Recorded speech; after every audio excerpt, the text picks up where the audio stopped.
happens that x is equal to h by 3.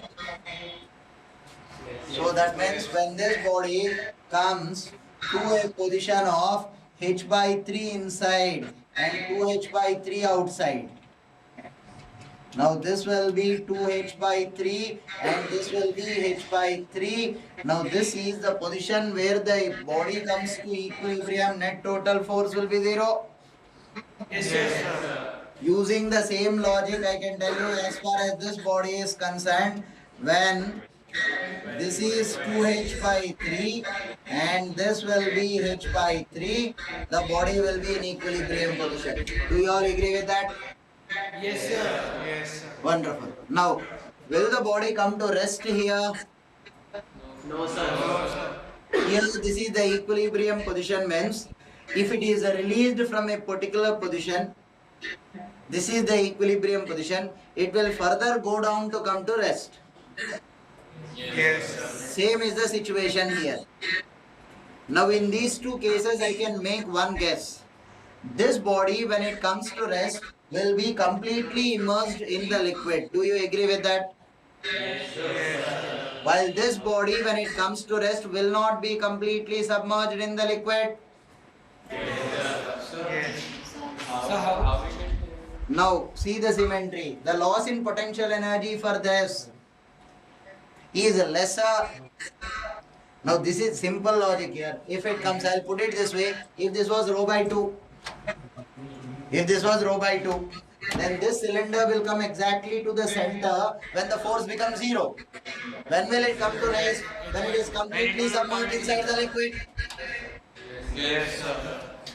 Right? So if that was rho by 2, then at the center the net total force on it will become 0. Net total force will become 0. Where will it come to rest? When it is completely submerged in the liquid this way. Now this particular body, when will it come to rest? When it comes into the liquid this way. Part of the cylinder will be outside. But here already 2/3 is inside when the force became 0. The velocity acquired is sufficiently large. So this will be completely inside the liquid when it comes to rest. Yes or no? Yes, sir. Now, whenever a body is completely submerged inside the liquid, buoyancy will become a constant force. It will not be any more directly proportional to the displacement. Yes, sir. While here, as the body is not completely submerged into the liquid, buoyancy will not be a constant force. It will be dependent on the distance. Hence, this will be an SHM. This will be only a periodic motion. Is the logic clear to all?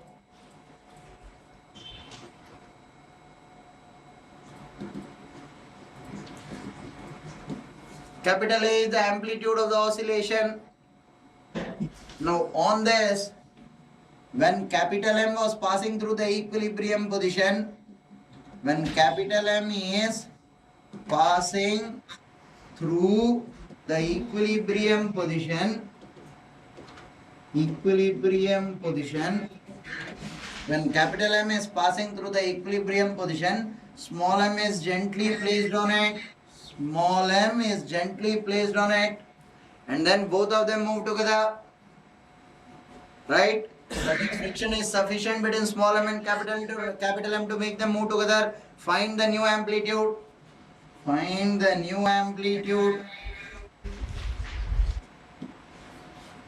When this is passing through the equilibrium position, what will be the velocity of this? A omega. That will be the maximum velocity when small m yet is not placed on it. When small m yet is not placed on it, A is given to you, omega is under root k by m. Yes, So this was the velocity when it was passing through. Right? Yes. Now total energy initial and total energy final should be equated. But instead of going to energy, or even if I go for the energy, it will be half capital M omega square A square will be equal to half small m plus capital M omega dash square A dash square. Right? yes. Now this gets cancelled out. This was the initial energy, this will be the energy. So it will be capital M omega square will be K square by M square. This will be A square. K by M. Or I think we can go for a further shortcut. 1 second. K by M. This is the total energy, half M omega square A square. And that omega dash will be nu. It's okay. Let's see if both the procedures will give us the same. Now this will be small m plus capital M. Omega will again be K upon capital M plus small m into A dash square. Am I right? Why am I getting A dash equal to A? Okay. The reason why I am getting that is kinetic energy I should take into consideration that will decrease. Listen, make this job a bit simpler. I'll rub this. In fact, when this is placed on it while passing through the equilibrium position, at the equilibrium position, the spring force on it will be 0. Yes. The spring force is 0. Capital M V, this velocity with which it is moving will be equal to small m plus capital M into V dash. I conserve linear momentum. So now this V dash will be equal to capital M V upon small m plus capital M. Yes, sir. Now once again, when I place this on the system also, even now that will remain the equilibrium position. Yes, sir. So if that remains at the equilibrium position, V dash will be equal to A dash omega dash. Yes. At the equilibrium position, the new velocity will be A omega. A dash will be the new amplitude, omega dash will be the new time period. Right? Now this capital M, what is the value of V? Value of V is capital A under root K by M divided by small m plus capital M is equal to A dash. Omega dash is under root K by small m plus capital M. Yes, sir. Now go ahead with this. Root K will go. Right. This will become root and this will become root. Root over of m by m plus m with A outside will be A. Is that right? Yes, sir. Yeah, even in energies we got the same thing. Why did we rub it out and do this? No, omega square A square. What was the mistake we were committing there? We should have taken the kinetic energies, right? Half mv square and half m plus mv square. You will end up with the same. Because you are taking the total energy at this instant. Half capital mv square is equal to half small m plus capital mv dash square. You will get the same result, right? Reduced mass. Taking this as the origin. This is m1. This is m2. This is k. This distance is x1. This distance is x2 at one instant of time. This distance is x1 and this distance is x2 at one instant of time. Both are oscillating. There is no external force. So what will be the elongation x? x2 minus x1 minus L0. x2 minus x1 minus x2 minus x1 is the present length of the spring. That minus L0. x2 minus x1 is the present length of the spring. L0 is the unstretched length of the spring. dx by dt or d2x by dt square is d2x2 by dt square minus d2x1 by dt square. When I differentiate the first time itself, this will become 0. What is the advantage of this? Watch out for this. What is the net total force on M1? It will be Kx. Kx is equal to M1 d2x1 by dt square. Similarly, what is the net total force on this? Kx is equal to minus m2 d2x2 by dt square. Yes, sir. Bring this m2 to the denominator, m1 to the numerator denominator here and subtract this minus this to get this. This minus this will be d2x2 by dt square minus d2x1 by dt square. This minus this is minus k into 1 by m1 plus 1 by m2 into x. See if you are convinced. No, sir. Plus K. Plus K. This minus this when I brought down, I have minus 1 by m2. Here, because of this minus, I will have minus here. Yes. Now this I can write as, this as a whole from the left hand side, I can write as d2x by dt square. This is equal to minus k by mu into x. That means omega will be under root k by mu. What is mu? Reduced mass. Where mu is equal to m1 m2 upon m1 plus m2. Use this when there is no external force. What if they change the shape of the problem? What kind of shapes can they give you? HCV gave you one problem where he said this was small m, this was capital M, this was connected to a spring. Absolutely no issue. The shape of M2 is slightly extended and brought it underneath. Till when the surface is smooth, I don't have an issue. Comfortably I can use that formula. Some test series has further manipulated this problem to this stage. It's the same issue, right? All of them will give us time period is 2 pi root under root mu by k. X is equals to X. Present position of M2 is x2. Present position of M1 is x1. x2 minus x1 will be the present length of the spring at this instant minus unstretched length of the spring. I will get the elongation in the spring at this instant. Now this is theory, just for the sake of theory. What I am introducing right now will be most exhaustively used in optics, specifically wave optics and waves. But then the introduction is done at this stage. It is minimum used in SHM and maximum used in waves and optics. Fine. Yes. Remember this. We will use it in waves and optics later. This is combination of two SHMs or superposition. Superposition, or in simple language, if there is one wave pulse traveling this way and another wave pulse traveling this way, this is of displacement y1 and y2. When they superimpose, it will be y1 plus y2. This is principle of superposition. Now what if they were, one was above and one was below? When they superimpose, the string will become straight.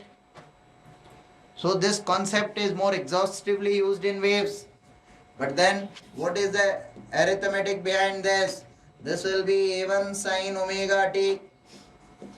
y2 is equal to a2 sine omega t plus phi. You have taken two waves which can superimpose. You can call them two SHMs, two waves, two light waves, two longitudinal waves, two transverse waves. Theory will be the same. This will be dealt with exactly the same way in waves. Fine. Then we will not repeat it. We will use the final end result. Principle of superposition tells us this is y1 plus y2. Principle of superposition tells us that this is y1 plus y2. y1 is a1 sine omega t. This is a2 sine of omega t plus phi. This will be a1 sine omega t plus a2 sine omega t cos phi plus a2 cos omega t sine phi.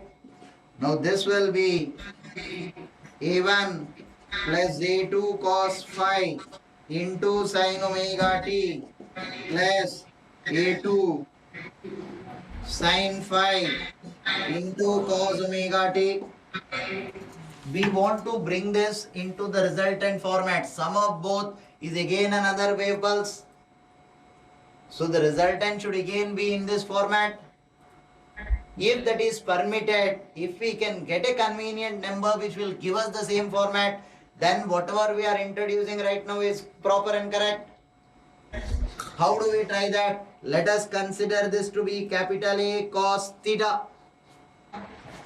And let us consider this to be capital A sin theta. This is a cos function, this is a sin function.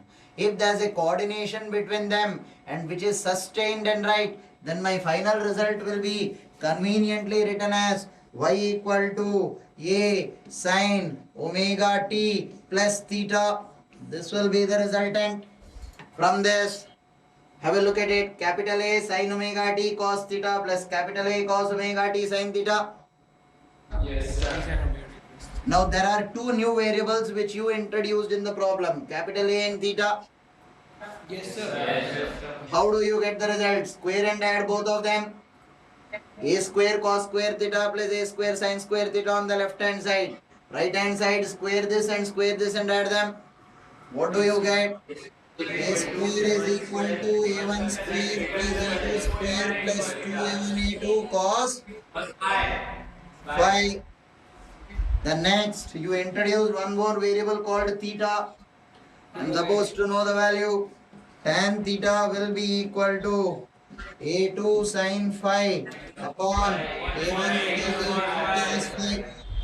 It is a very strange coincidence that I would have got the same result without doing this calculation, even if I consider the amplitudes of these two A1 and A2 as the two vectors with the angle between them as the phase difference between them. This is called phasor representation. This is an official shortcut. Now angle between them is the phase difference between them. Now once I get this, resultant is root over of A1 square plus A2 square plus 2A1 A2 cos phi. Do we have a 2? Yes, Do we get a 2 here? Right? Second, how do I get tan phi? It will be A2 sin phi upon A1 plus A2 cos phi. What is the necessity of introducing such a phasor representation and asking us to remember? Are you trying to tell me that you can consider amplitude to be a vector quantity? No. Amplitude is not a vector quantity. Right? Amplitude is not a vector quantity. It is only a phasor understanding that by representing them as vectors, the resultant which you get will be the same as the answer that you are expecting. Yes, sir. But then it is a mere addition and three-step problem. Why are you trying to introduce a new concept of phasors and trying to confuse us? It becomes very, very comfortable for you when you have three sources, y1, y2 and y3. Now then using trigonometric calculation and coming this way will be really messy. Then the resultant amplitude can be conveniently had if I go by phasor representation. A1, A2, A3 will be taken as three vectors. The angle between them will be represented by the phase difference. I can always find out resultant of three vectors much more easily when compared to this trigonometric calculations. Yes or no? Yes, sir. Excellent. Take it down till here. Before we can proceed with this, few small pieces of information. Firstly, in an SHM, displacement performs SHM where an angular frequency omega. If the SHM's angular frequency is omega, or the time period is t, displacement will have the same time period. That means by the time the SHM performs one oscillation, the displacement also will complete one oscillation of its maximum and coming back to the original. Because y is equal to a sin omega t, a sin omega t plus phi. If the SHM is performing oscillation with the time period t, y will have the same. But then if you ask me velocity, it performs SHM with omega because velocity is equal to a omega cos of omega t plus phi. The only difference is for displacement, if the amplitude is a, for velocity the amplitude is a omega. The maximum velocity will be omega, but velocity also will perform an SHM with an angular frequency omega. What makes you say that confidently? Sine and cos functions, when I differentiate that wise, they will be directly proportional to their original function. For me, for an SHM to be fulfilled, d2x by dt square should be directly proportional to x. It is d2v by dt square directly proportional to v. Yes, because it is a cos function. Different sense. d2v by dt square will be directly proportional to v. You can differentiate twice and verify. and hence velocity is also performing in SHM. Yes. Means acceleration performs SHM with angular frequency omega. A is equal to omega square A sine omega t plus phi. Once again, this is a sine function, Yes, sir. right? But the only difference is amplitude of the acceleration will be omega square into capital A, but the time period will be omega with a negative sign. Now come to kinetic energy. Kinetic energy is half mv square. This is half m a square omega square cos square omega t plus phi. This I will write as half m omega square a square cos square in terms of cos 2 theta. How do you write? Plus or minus? Now this will not be an SHM. If I call this E, differentiate this twice, it will not be directly proportional to E. Hence kinetic energy will not perform an SHM. But it is a periodic motion, that too with an angular frequency of 2 omega, Yes, sir. or the time period will be T by 2. Why is the time period T by 2? Try to understand. If a simple pendulum is oscillating, for me, the simple pendulum starts from here, it should go back and come back till here, only then it is one time period. But kinetic energy will have, kinetic energy is a scalar, positive or negative doesn't matter. It starts from rest, when it comes back till here, it completed one time period from 0 to 0. Yes, sir. Hence time period will be T by 2. Is the logic clear? Yes, sir. Similarly for potential energy will be half m omega square a square sine square omega t plus phi. Sine square, can I write it in terms of cos 2? It will become 1 minus cos 2 omega t plus phi. Undoubtedly potential energy is also a periodic motion but not an SHM. And obviously it should have the same time period as that of this, because kinetic and potential energy sum total should remain constant. Now what if they are perpendicular SHMs? What do you mean by perpendicular? One spring is like this and another spring is like this, right? One spring is like this, the other spring is like this. X is equal to A1 sine omega t, y is equal to A2 sine omega t plus phi. Now x and y tells me that the two SHMs are mutually perpendicular. So y by A2 is equal to sine omega t cos phi plus cos omega t sine phi. Now y by A2 is sine omega t, from here will be x by A1. Cos omega t will be 1 minus sine square omega t, and this will be sine phi. Y by A2 is equal to x by A1 cos phi plus root over of 1 minus sine square is x square by A1 square sine phi. Now instead of keeping this towards the right, I will make this negative and I'll make this equal to, I brought this towards the left. What is the advantage? Square both sides. I'll get y square by A2 square plus x square by A1 square cos square phi plus 2x by A1 A2 cos phi minus. Now on the right hand side, I'll have sine square phi minus x square by A1 square sine square phi. If I bring it towards the left, can I remove this? Yes, Now this will become the general equation available for us. Right? But then, how do we generalize this? You saw the movie Koi Mil Gaya. In that, they show you on a computer screen few figures.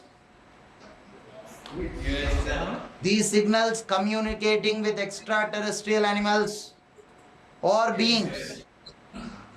Now, they were actually Lissajous figures, which are a consequence of this. Lissajous figures. You do not need a computer for that. A single oscilloscope with two sine wave oscillators.